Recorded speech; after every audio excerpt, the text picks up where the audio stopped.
नमस्कार, मैं ओमकार पांडे और स्वागत है आपका न्यूज़ 18 राजस्थान के डिजिटल प्लेटफॉर्म पे। आज की तारीख पश्चिम बंगाल में एक बहुत बड़ा और ऐतिहासिक दिन है। आज शुवेंदु अधिकारी पश्चिम बंगाल के पहले भाजपा मुख्यमंत्री के रूप में शपथ लेने वाले हैं। कल यानी 8 मई को भाजपा के सभी विधायकों ने बैठक की और शुवेंदु अधिकारी को अपना नेता चुना।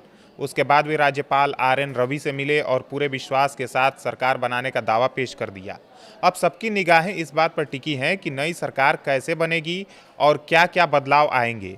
आपको बता दें कि शुवेंदु अधिकारी खुद मुख्यमंत्री का पद संभालेंगे। अभी कैबिनेट की आधिकारिक लिस्ट घोषित नहीं हुई है, लेकिन अंदरूनी चर्चाओं में कुछ नाम काफ़ी जोर शोर से चल रहे हैं।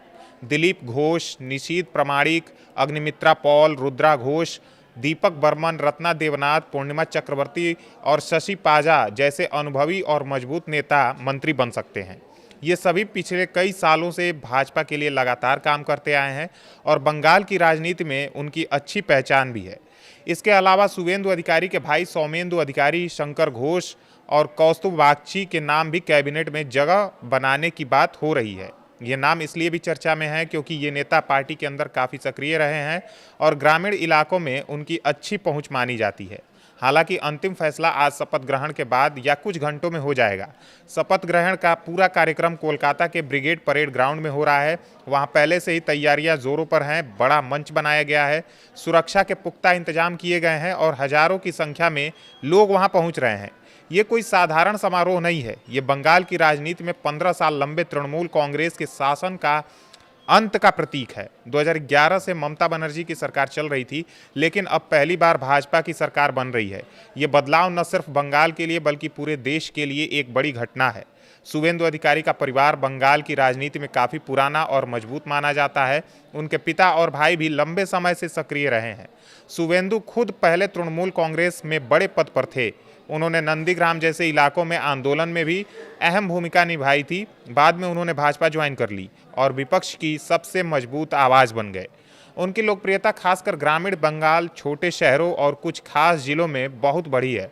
लोग उन्हें गुड गवर्नेंस और बदलाव का चेहरा मानते हैं। आज का दिन बंगाल के लिए ऐतिहासिक रहने वाला है क्योंकि 15 साल बाद सत्ता बदल रही है। भाजपा ने विधानसभा चुनाव में 207 सीटें जीतकर भारी बहुमत हासिल किया है। तृणमूल कांग्रेस मात्र 80 सीटों पर सिमट कर रह गई है। ये नतीजे दिखाते हैं कि बंगाल की जनता लंबे समय से बदलाव चाह रही थी।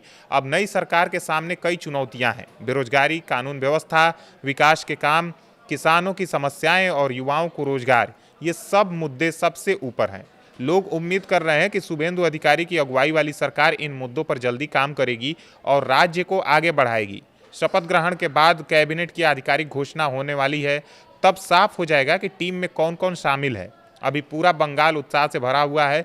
कुछ लोग जश्न मना रहे हैं तो कुछ पुरानी सरकार के समर्थक निराश भी दिख रहे हैं, लेकिन ज़्यादातर लोग नई शुरुआत की उम्मीद में हैं। ये सिर्फ एक नेता का शपथ ग्रहण समारोह नहीं है, ये बंगाल में एक नई राजनीतिक यात्रा की शुरुआत है। शुवेंदु अधिकारी ने कहा है कि वे सभी वादों को पूरा करेंगे और सच्चा बदलाव लाएंगे। अब देखना यह है कि नई सरकार कितना कुछ नया और ठोस कर पाती है।